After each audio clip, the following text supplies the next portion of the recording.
ہمارے چینل کو سبسکرائب کریں اور بیل آئیکن دبائیں۔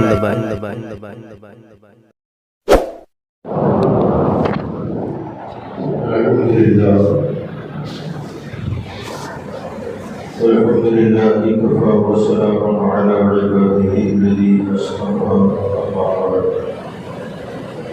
فأعوذ بالله من الشيطان الرجيم بسم الله الرحمن الرحيم سبحان الذي أسرى بعبده ليلا من المسجد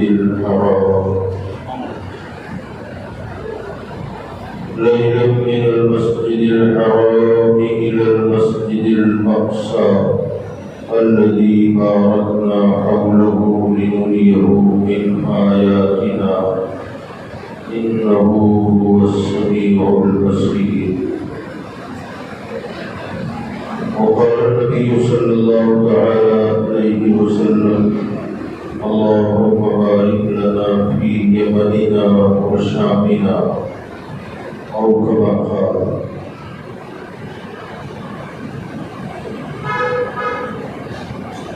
معزز محترم سامعین کرام، السلام علیکم ورحمۃ اللہ وبرکاتہ. ان اللہ وملائکتہ یصلون علی النبی یا ایھا الذین آمنوا صلوا علیہ وسلموا تسلیما. اللهم صل على سيدنا مولانا محمد بالکل بدوایا وعلى آله وأصحابه وبارك وسلم. صلاة وسلام عليك يا رسول الله صلى الله تعالى عليه وسلم. حاضرین گرامی،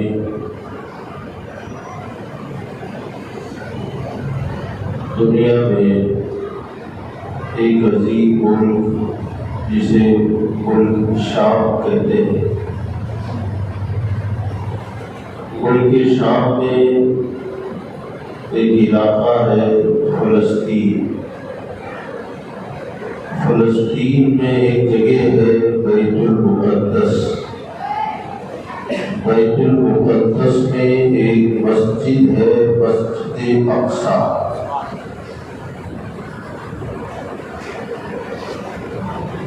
اور صحابہ برس سے وہ جگہ اس پر تنازعہ چل رہا ہے.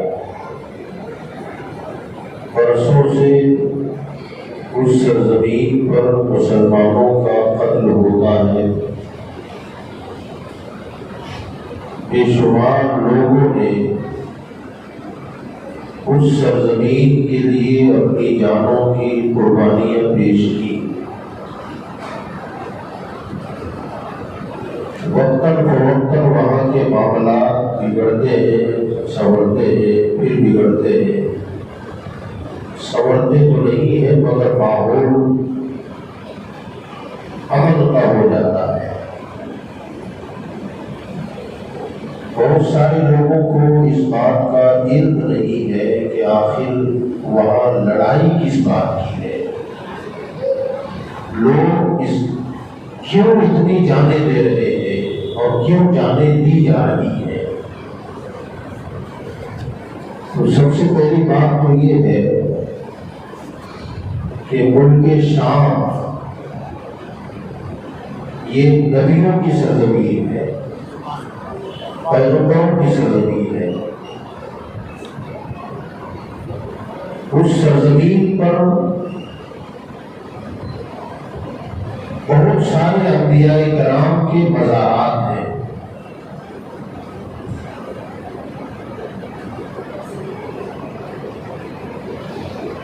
اور وہ زمین جسے شام کہتے ہیں، اس سرزمین کے لیے ہمارے آپ کے آقا صلی اللہ علیہ وسلم نے دعا فرمائی ہے اور تین مرتبہ ریپیٹ کیا ہے. یمن کے لیے اور شام کے لیے۔ صحابہ کے مجمع میں سرکار تشریف فرما تھے۔ سرکار دو عالم صلی اللہ علیہ وسلم نے دعا فرمائی، اللہ بارک لنا فی یمننا و شامنا، اے اللہ ہمارے شام اور ہمارے یمن میں برکت عطا فرما۔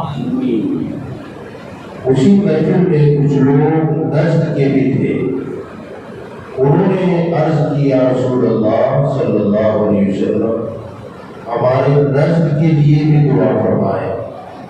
پھر حضور نے دعا کی، اللہ بارک لنا فی یمننا و شامنا، اے اللہ ہمارے شام اور یمن میں برکت دے۔ انہوں نے تیسری مرتبہ کہا، یا رسول اللہ ہمارے نجد کے لیے بھی دعا فرمائے۔ حضور نے پھر دعا کی، اللہ بارک لنا فی یمننا و شامنا، اے اللہ ہمارے شام اور یمن میں برکت دے۔